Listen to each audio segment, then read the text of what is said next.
Vampires होते हैं इंसानों का खून पीने वाले, उनको मारने वालों को डैम्पियर कहते हैं। ये वेम्पायर्स के दुश्मन होते हैं, इसीलिए उनका शिकार करते हैं। फिल्म की शुरुआत होती है काफी वीरान जगह को दिखाने से, जिसमें एक औरत की तबीयत खराब हो रही थी क्योंकि उसका बच्चा पैदा होना था। वो यहाँ रो रो कर अपने हस्बैंड का नाम पुकार रही होती है, जिसके बाद में औरत का हस्बैंड दिखाया गया जो घोड़े पर सवार होकर तेजी से जंगल में भाग रहा था क्योंकि वो इस तरफ अपने घर ही आ रहा था। वो लॉर्ड ऑफ द नाइट था, जिसे एक फाइटर वॉरियर योद्धा भी कहते हैं, जो लड़ने में काफी माहिर होते हैं। उनके पास ताकतें भी होती हैं। अब उसकी वाइफ के साथ 3 औरतें और भी थी जो नहीं चाहती थी कि लॉर्ड ऑफ द नाइट यहाँ अपनी वाइफ के पास आए। उनमें से एक को जैसे एहसास हुआ कि वो घर के करीब है, फौरन बोल उठी कि वो आ रहा है। ये कहते ही वो जादू करने लगी। उसका जादू पूरा होते ही घर के चारों तरफ नीली रंग की रोशनी उठना शुरू हो जाती है और वहाँ एक कवर बन जाता है जिससे वो अंदर नहीं आ पाएगा। लेकिन तभी बाहर लॉर्ड ऑफ द नाइट पहुंच गया, जिस बीच बच्चा पैदा हो जाता है। लेकिन बदकिस्मती से उसकी माँ की मौत हो जाती है। तब उनमें से एक औरत बच्चे को हाथ में उठा लेती है। इस वजह से लॉर्ड ऑफ द नाइट को गुस्सा आ गया। वो जोर से चिल्लाता है, अपनी ताकत को इस्तेमाल करने लगा। उसके अंदर से भी लाल रंग की खतरनाक रोशनी निकलने लगी, जिससे वो कवर टूट गया। लॉर्ड ऑफ द नाइट अपनी ताकत से औरतों पर हमला करने लगा, पर वो दोबारा से कवर बनाकर अपनी जान बचा लेती है। अब लॉर्ड ऑफ द नाइट तीनों से कहता है कि मेरा बच्चा मेरे हवाले कर दो। वो जवाब देती है कि अभी नहीं दे सकती, इसके जवान होने तक हम इसे अपने पास रखेंगे जब तक कि अपने फैसले लेने के लायक नहीं हो जाता। अब ये बच्चा क्योंकि लॉर्ड ऑफ द नाइट का बेटा था, इसीलिए डैम्पियर पैदा होता है, यानी अपने बाप की ही तरह इसके पास भी जादुई ताकतें होंगी, इस वजह से बहुत ताकतवर होगा। इसके बाद सीन शिफ्ट होकर आता है कुछ सिपाहियों पर, जो एक शहर में इन्वेस्टिगेशन करने आए थे। पर शहर का तो बुरा हाल हुआ पड़ा था, जैसे ये जगह कोई कब्रिस्तान हो, क्योंकि हर जगह लाशें ही लाशें बिखरी पड़ी थी और तो उनको बहुत बुरी तरह बेरहमी से मारा गया था। तो सारे सिपाही अपने काम पर लग जाते हैं, यानी इन्वेस्टिगेशन करने में। ये वहाँ से एक बिल्डिंग में आई, पर वहाँ भी लाशों के ढेर लगे हुए थे। तभी अचानक पीछे से एक बूढ़ा आदमी आकर खड़ा हो जाता है, जिस पर एकदम ये सारे गन पॉइंट कर देते हैं। लेकिन बूढ़ा आदमी तो बहुत ज्यादा डरा हुआ था। वो कहता है कि यहाँ पर एक शैतान आया था, इन्हीं वैम्पायर, और उसने ही इन सबको बुरी तरह मार दिया। उसने इन सबको गाजर मूली समझकर काट डाला, इसलिए अब तुम्हें यहाँ डैम्पियर को बुलाना होगा, क्योंकि वही उन शैतानों वैम्पायर्स को खत्म कर सकता है। पर उनमें से एक सिपाही बूढ़े आदमी को शूट कर देता है, जिससे वो मारा गया। सिपाही कहता है कि इसका मुंह बंद करना जरूरी था, ये कुछ ज्यादा ही बोल रहा है। अब हम दो दोस्तों को गाड़ी में कहीं पर जाता हुआ देखते हैं। एक दोस्त तो ड्राइवर था, जबकि दूसरा खुद को डैम्पियर कहा करता था, और यही कहानी का मेन कैरेक्टर है। वो बहुत शराब पिया करता था, एक शराबी था। ये दोनों अब एक गांव में पहुंच गए, जहाँ ड्राइवर दोस्त सबको लेक्चर देने लगा। कहता है कि आप लोगों के एरिया में एक वैम्पायर मौजूद है जो एक शैतान है और आप लोगों को उससे खतरा है, लेकिन आप घबराएं नहीं। मैं अपने साथ एक ऐसे आदमी को लाया हूँ जो वैम्पायर्स का दुश्मन है और उसका नाम डैम्पियर है। वो वैम्पायर से लड़कर आप सब लोगों को बचा देगा। लेकिन डैम्पियर तो साइड में खड़ा होकर एक के बाद एक शराब की बोतल खत्म कर रहा था। दरअसल ये लोगों को झूठ मूठ डैम्पियर का कहकर उन्हें पागल बना रहे थे, उनसे पैसे बटोरने के लिए। हकीकत में वो लड़का कोई डैम्पियर नहीं था, ये लोगों के साथ फ्रॉड कर रही थी। अब डैम्पियर एक दरवाजे के पास जाकर अजीबोगरीब उल्टे सीधे एक्शन करने लगता है। फिर उन्हें बड़े यकीन से कहने लगा कि वो वैम्पायर मर चुका है, आप लोगों को अब से कोई खतरा नहीं, सब लोग आजाद हैं। उधर वो सिपाही जब शहर में थी तो आधे अंदर मौजूद थे, जबकि 2 बाहर पहरा दे रही थी। अब बाहर वालों को एक लड़की की आवाज सुनाई दी जो मदद के लिए पुकार रही थी। इनकी तरफ भी आने लगती है। अब एक सिपाही जैसे उसके करीब गया, पता चलता है कि वो कोई आम लड़की नहीं बल्कि वैम्पायर है, जो इन्हें देखते ही अपनी लंबी लंबी नाखून बाहर निकालकर एक का गला काट देती है। उसकी आवाज सुनकर बाकी सिपाही भी बाहर आ गए और वैम्पायर लड़की पर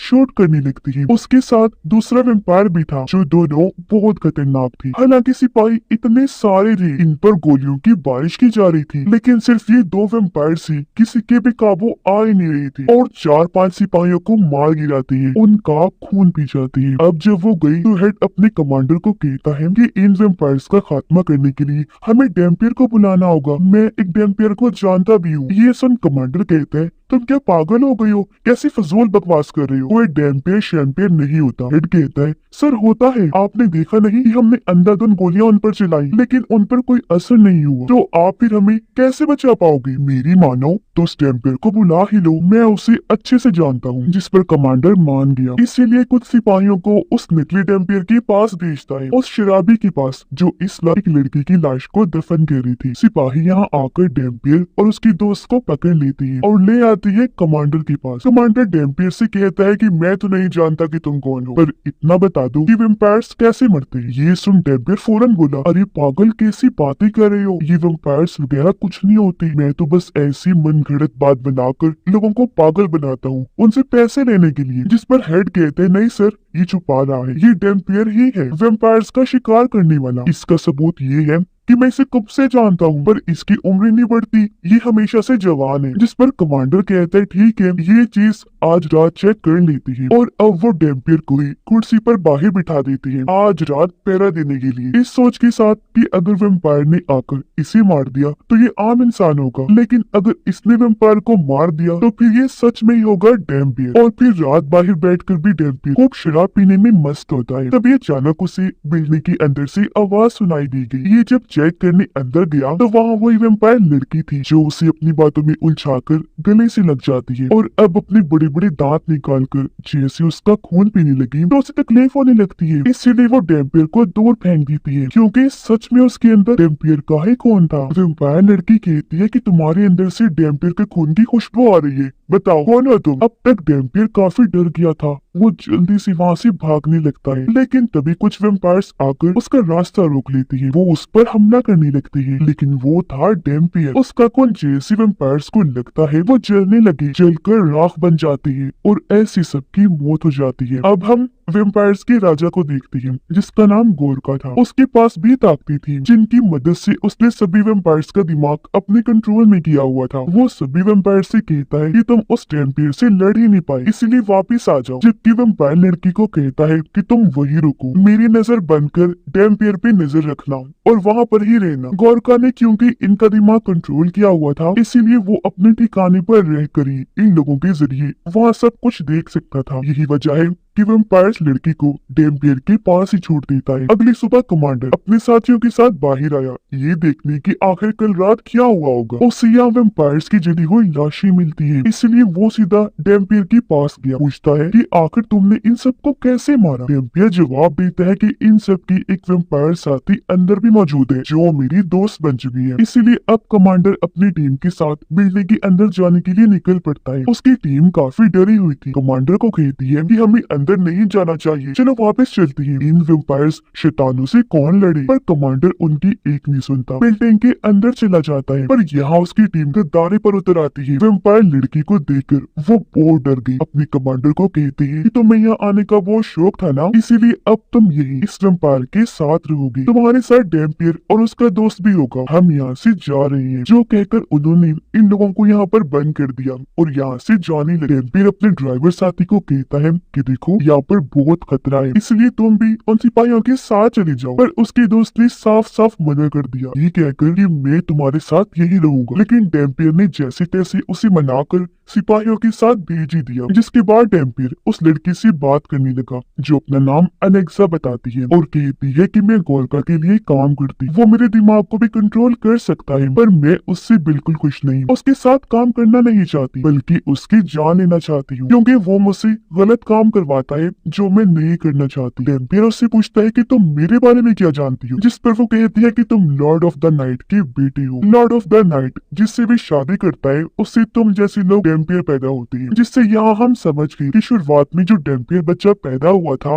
वो और कोई नहीं बल्कि यही था। आगे वो कहती है कि तुम डैम्पियर भी लॉर्ड ऑफ द नाइट की तरह बहुत खतरनाक होती हो, जिन्हें मारना बहुत मुश्किल है और तुम्हारी जान लेने के लिए सारे वैम्पायर्स तुम्हारे पीछे पड़ी होती हैं। गोरका भी बिल्कुल ऐसा ही है, यही चाहता है। वो भी तुम्हें मारने के लिए तुम्हारे पीछे पड़ा हुआ है। वो जान चुका है कि तुम यहाँ हो, तो अब तुम्हें मारने के लिए वो कुछ भी कर गुजरेगा। उधर कमांडर की टीम जंगल की रास्ते से आगे बढ़ रही थी। अचानक एक सिपाही को उल्टी लग जाती है। वो जब रुके तो किसी के होने का एहसास हुआ, और अब जैसे उन्होंने देखा, वहाँ खड़ा था गोरका, जो एकदम से उन पर हमला कर देता है। कुछ सिपाहियों को इशारे से ही वो जलाकर उड़ा देता है, जबकि कुछ को कैद करके अपने साथ ले गया था। उधर डेम्पियर की भी तबीयत खराब होने लगती है, क्योंकि उसे एहसास हो गया था कि गोरका मेरे आस पास ही है। साथ ही उसे ये भी पता चल गया था कि गोरका मेरे दोस्त और बाकी सिपाहियों को कैद करके अपने साथ ले गया है। डेम्पियर उनसे कहता है कि मुझे कैसे भी करके अपने दोस्त को बचाना है। ये सुन अलेक्सा कहती है कि मैं जानती हूँ गोरका उन्हें कहाँ लेकर गया होगा, इसलिए अब ये लोग वहाँ जाने के लिए तैयारी करने लगते हैं। अलेक्सा अपने पूरे जिस्म और चेहरे को अच्छे से कवर कर लेती है, क्योंकि वैम्पायर होने की वजह से अगर सूरज की रोशनी उस पर पड़ी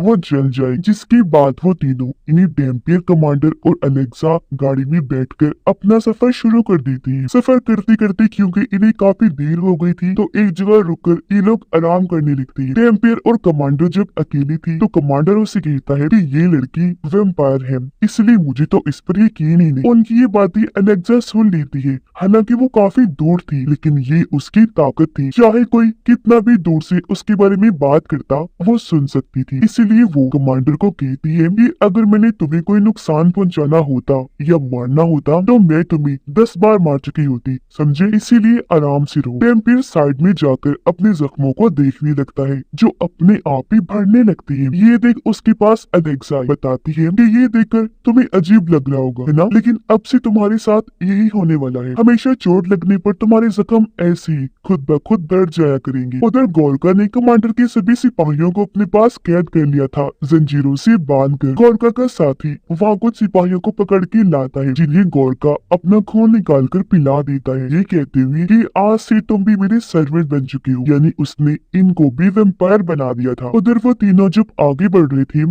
तो कमांडर कहता है कि जब हम उस शहर में दाखिल होंगे तो तब वैम्पायर्स और गोरका का खात्मा कैसे करेंगे, क्योंकि इन गोलियों से तो उनका कुछ नहीं होगा। जिस पर डेम्पियर कहते हैं कोई मसला नहीं, उनसे निपटने के लिए मेरे पास एक हल है। वो सारी गोलियों को टेबल पर रखता है, फिर चाकू से अपना हाथ काटकर खून निकालता है और उन गोलियों पर डालने लगा। कहता है कि अब ठीक है, मेरे खून की गोलियां खाते ही सभी वैम्पायर्स जलकर मारे जाएंगे। तभी अलेक्सा कहती है मुझे भी गन चाहिए, लेकिन कमांडर ये सुनकर उससे बदतमीजी करने लगता है, जिस पर अलेक्सा को गुस्सा आ गया। यहाँ वो उसे अपनी ताकत दिखाती है, गले से पकड़कर दीवार के साथ लगाकर ऊपर कर देती है। फिर कहने लगी कि मैंने तुम्हें पहले भी कहा, मैं अगर तुम्हें मारना चाहती तो 10 नहीं 70 बार मार चुकी होती। आई समझ, इसीलिए अब ज्यादा बनने की जरूरत नहीं है, आराम से रहो। ये देख डेम्पियर दोनों से कहते हैं अच्छा बस करो, लड़ाई खत्म करो, हमें अपना सफर फिर से शुरू करना है। ये लोग आगे बढ़े जल्दी और शहर में पहुंच जाते हैं। इस शहर में भी तबाही मची हुई थी, साथ ही हर कोई वैम्पायर से भी डरा हुआ था।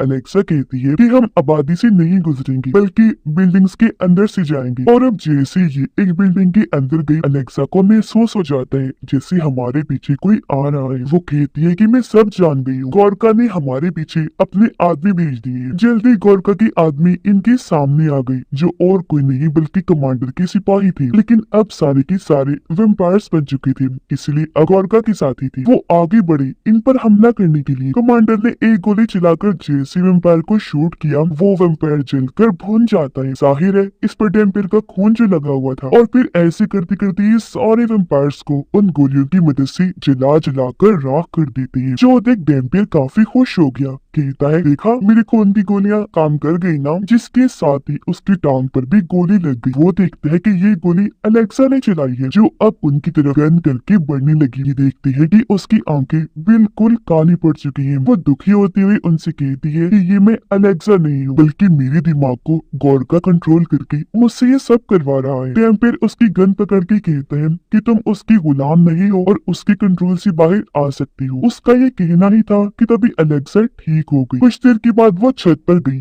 ताकि कूदकर अपनी जान दे दी, लेकिन तभी उसे एक लड़की के चिल्लाने की आवाज आई जो मदद के लिए पुकारी। ये जब वहाँ चेक करने गई तो 2 वैम्पायर्स ने लड़की पर हमला कर दिया था, इसीलिए अलेक्सा उनसे लड़ने लगती है। वो अपने नाखूनों से उनका गला काटकर हैंकी मारती है, जिससे दोनों वैम्पायर्स मारे जाते हैं। तब यहाँ गोरका भी आ गया। वो अलेक्सा को कहता है कि तुम मेरे साथ गद्दारी क्यों कर रही हो, जिस पर वो कहती है मैं तुम्हारे गुलाम बन के नहीं रह सकती, तुम्हारी कठपुतली तो बिल्कुल नहीं बन सकती जिससे तुम जो चाहे करवा सकती हो। जिस पर गोरका को गुस्सा आ गया। वो अलेक्सा को मारने लगा, उसके गले से उठाकर दूर फेंक के मारता है, फिर उसे भी कैद करके अपने साथ ले गया। डैम्पियर और कमांडर फिर से अपना सफर शुरू करते हैं। डैम्पियर की टांग पर जहाँ गोली लगी थी उसका जख्म बिल्कुल ठीक हो गया था और अब ये उस जगह पर पहुंच जाती है जहाँ पर गोरका था। दोनों अलग अलग होकर पूरी बिल्डिंग को चेक करने लगी, लेकिन यहाँ कमांडर को कुछ होने लगा। उसे अपनी फैमिली की यादें आने लगती है, क्योंकि ये सब गोरका की चाल थी। वो कमांडर के दिमाग को भी कंट्रोल करने लगा था। मौके का फायदा उठाकर वो कमांडर को भी कैद कर लेता है। जैसे कमांडर की आंखें खुली, वो खुद को जंजीर से लटका हुआ पाता है, जिसके सामने अलेक्सा भी लटकी हुई। तब यहाँ कमांडर का साथी आ जाता है, जो अब वैम्पायर बन चुका था। वो अलेक्सा को तकलीफ देने लगा, आग के गोले से उसको जलाने लगता है। वो बेचारी तड़पने लगी। ये देख कमांडर को गुस्सा आ गया। वो अपने साथी को कहता है कि मैं तुम्हें छोड़ूंगा नहीं, छोड़ दो उसे, इधर मेरे साथ आकर निपटो। जिस पर वो वैम्पायर कमांडर के पास चला जाता है। ये जब बातें कर रही थी तो इस बीच अलेक्सा को मौका मिल गया था। वो अपनी जंजीर को खींचने लगती है ताकि ये टूट जाए, पर इस बीच वैम्पायर ने अपने बड़े बड़े नाखून कमांडर के अंदर घुसा दिए थे। इससे पहले वो फिर से वार करता अलेक्सा जंजीर को खींच कर तोड़ने में कामयाब हो जाती है। वो फिर जंजीर से वैम्पायर के गले को जकड़ देती है, फिर वो दूसरी साइड पर जाकर जंजीर को वहाँ लपेट देती है। जैसे जोर लगाकर खींचती है, वैम्पायर वही मारा जाता है। पर यहाँ अब अलेक्सा की तबीयत भी खराब होने लगती है। उसकी हालत मरने वाली हो गई थी, इसलिए कमांडर उसे अपना खून निकाल कर पिलाता है, जिससे वो ठीक हो गई और ऐसे इन दोनों की दोस्ती हो जाती है। डैम्पियर बिल्डिंग की छानबीन करते हुए आखिरकार गोरका के पास पहुंच जाता है। उसे देखते ही गोरका कहता है, आओ आओ लड़की, मैं तुम्हारा ही इंतजार कर रहा था। और अब वो अपनी खतरनाक ताकतों से डैम्पियर पर हमला कर देता है। पहले उसे दूर उठाकर मारता है, फिर पटक पटक के इधर उधर मारने लगा। उसे लड़ना तो दूर की बात, डैम्पियर तो अपना बचाव भी नहीं कर पा रहा था, वो ठीक ही नहीं पाता। पर अब यहाँ हमले को रोककर गोरका कहता है कि तुम्हें मारने से पहले मैं तुम्हें किसी से मिलवाना चाहता हूँ। और तभी यहाँ वो डैम्पियर के दोस्त को लाता है, जो भी अब वैम्पायर बन चुका था और अब वो गोरका के कंट्रोल में था, इसलिए वो डैम्पियर पर हमला करवा देता है। फिर जाहिर है डैम्पियर का खून काफी ताकतवर था। वो जैसे उसके दोस्त को लगा, वो भी जलकर मारा गया। तब गोरका कहता है, लो, एक दोस्त ने दूसरे को मार दिया। तभी वो डैम्पियर पर भी हमला कर देता है अपनी खतरनाक ताकतों से। जैसे उसकी जान लेने लगा, पीछे कमांडर और अलेक्सा आ जाती है। तब गोरका कुछ देर के लिए डैम्पियर को छोड़कर उन पर हमला करता है। दोनों को अपनी ताकतों से दीवार के साथ लगा देता है।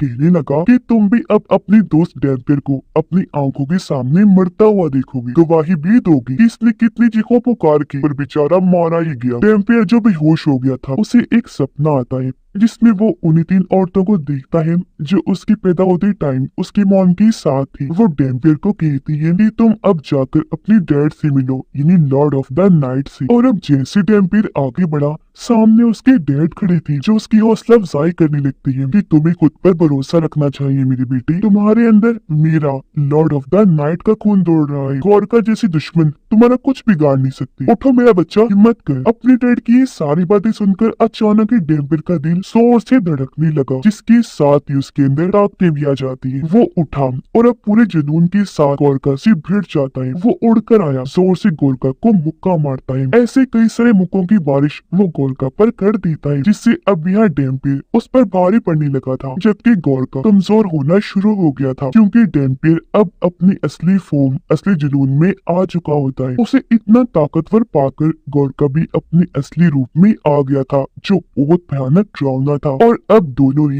एक दूसरे पर टूट पड़े। इनकी जबरदस्त लड़ाई छिड़ जाती है और उड़कर एक दूसरे पर हमले कर रही थी। पर अपने खून वाले हाथों से जैसे डैम्पियर गोरका का गला पकड़ता है, वो भी जलना शुरू हो गया। डैम्पियर अपने दोनों हाथों का इस्तेमाल करने लगा, गोरका को जलाकर मार देता है और वो धुआं बनकर उड़ जाता है। अब ये तीनों जैसे ही जाने लगे, इनके सामने एक दरवाजा खुल जाता है। अंदर जब ये गए तो ये काफी पुराने वक्त का कमरा था, जिसके अंदर डैम्पियर के डैड की किताब पड़ी थी। साथ साथ ही वहाँ उसकी डेड की तस्वीर भी बनी हुई थी। यहाँ इन्हें पता चला कि वो सिर्फ एक गोरखा नहीं था, बल्कि उस जैसे और भी कई सारे हैं। डेम्पियर कहता है कि कोई मसला नहीं, अब मैं गोरखा का दुश्मन बन चुका हूँ, इसीलिए किसी भी गोरखा को नहीं छोड़ूंगा। जिसके बाद वो अपने मिशन पर निकल जाते हैं। सभी गोरखा और उनके साथियों